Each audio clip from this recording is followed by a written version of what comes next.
The truth is that millions will leave Europe by 2030. Europeans may not have a future left. I want to address the most concerning developments that we are currently witnessing across the European continent and why leaving before 2030 may be your last chance to secure a new life abroad in a region with more prosperity and freedom. Europeans from all walks of life, including those living in the European Union as well as United Kingdom, are increasingly more concerned about the Islamization of the European continent and the crime that comes with the recent immigration trends that Europe has witnessed. Not too long ago, before 2015, Europe was a safe continent. It was one of the safest places to live in, where you didn't have to worry about being raped, where you didn't have to worry about being robbed in a major metropolitan. Yeah, it was an issue, but it wasn't as prevalent as it is today. Today,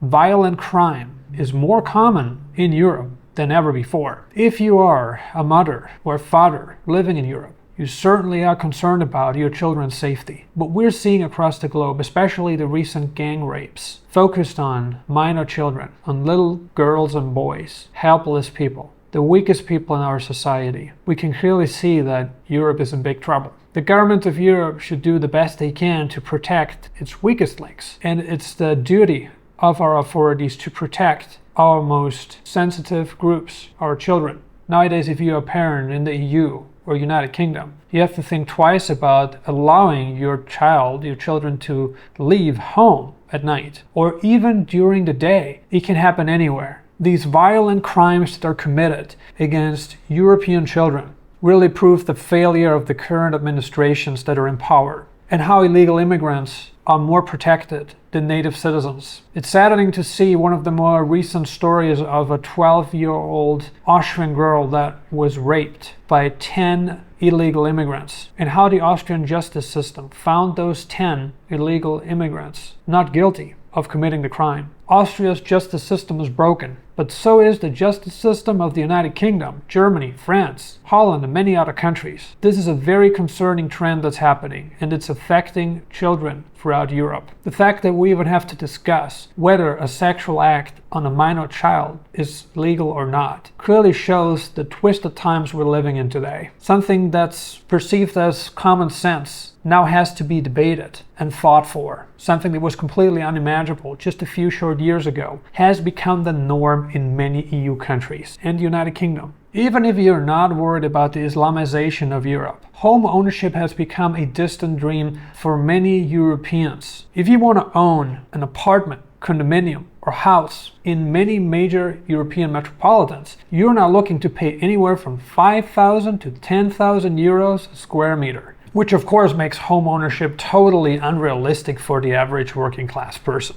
And even if you're middle class, chances of you owning a decent sized apartment just to provide a roof above the head for your family is becoming increasingly more impossible. Sure, low interest rates are being put in place so that average working class and middle class Europeans can finally afford to buy a home again. They still have to work for many decades to pay back the mortgage. It just doesn't make sense anymore. And what happens as a logical consequence is that homelessness is on the rise. Given the fact that you would have to spend anywhere from 500,000 to €1,000,000 on an average home is just mind-boggling and totally unrealistic for the average person. These prices per square meter don't just apply to London, Vienna, Berlin, and many other major metropolitans. But even in the southern European countries now, you have to pay at least 3,000 to 4,000 euros a square meter for an average or below average home. And of course, the average person will never be able to afford a down payment for such a home. It's become completely unrealistic to even think about it. Not only are construction costs increasing throughout the European continent, utility costs have gone through the roof, which is a perfect explanation as to why middle-class Europeans now have to think twice about using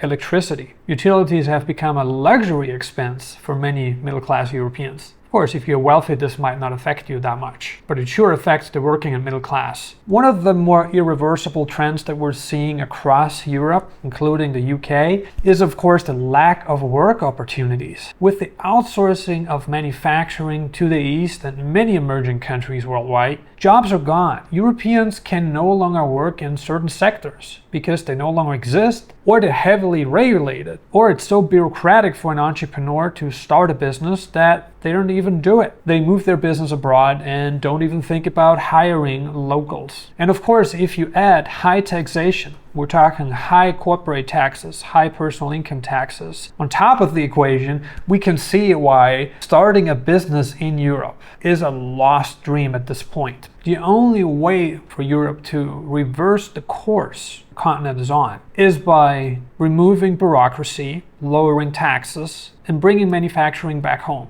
Of course, this is not something that the authorities would want to see, given the fact that we now live in a very globalized economy where people of third countries can produce goods at a fraction of the cost that Europeans can back home. It would be an unimaginable decision for the European authorities to revert such a trend, which of course makes the whole picture even more hopeless. Now, if all of these points don't worry you, digitalization might. With ever-increasing legislation against cryptocurrencies and increasingly more surveillance implemented across the board, Europeans are living in a society that doesn't feel comfortable anymore. And only God knows when Europe will finally start putting limits on the movement of money out of the continent. 2030 is not too far away. We're just a few short years away from seeing all these issues being fully executed to the point where Europeans may not be able to move their money out of the continent anymore.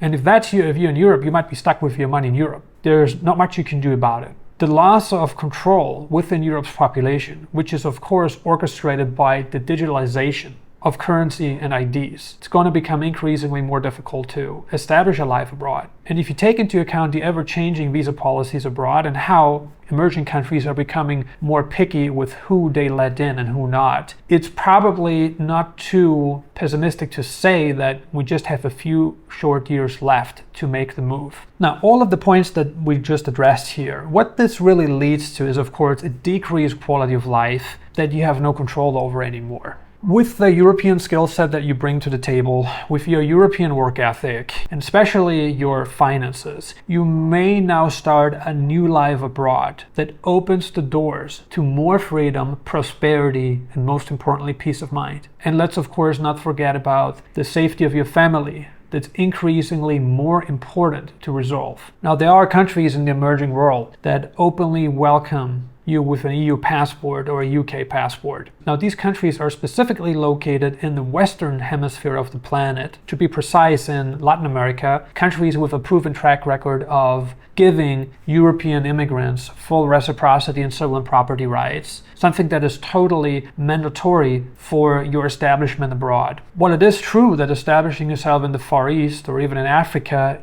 is an option that's on the table, establishing yourself in a region with a proven track record of reciprocity and civil and property rights is just more sensible at this point. Speculating may not be the most sensible of options to choose from. Paraguay offers you full reciprocity and civil and property rights and easy residency access, assuming you have a clean criminal record and a passport from either the UK or European Union. With its low cost of living, thriving economy, and hospitable local population, you wouldn't think twice about immigrating to this beautiful country located in the heart of South America. Now, obviously there are other options out there as well, such as Panama, a country that is located in Central America, also offers a relatively easy path to residency for retirees. So if you have a retirement income from the EU, you may qualify for Panama's Pensionado visa. You've got to have $1,000 in monthly income and also a clean criminal record. Other countries that might be interesting are, of course, Argentina, Uruguay, and Brazil, all countries with a proven track record of European immigration in the past. Those countries will allow you to integrate, and they also provide you full reciprocity and civil and property rights. Now, if you're interested in moving to one of the countries that we addressed in this video, if you are tired of the ever-increasing bureaucracy, ever decreasing safety throughout the European continent, or just want to thrive in a low-tax country that offers you true freedom, please book a consultation with me. You can do that by going to nomadelite.com. As always, if there's anything I can help you with, please don't hesitate to share your thoughts in the comments below. I truly appreciate your attendance, and I look forward to welcoming you to Latin America.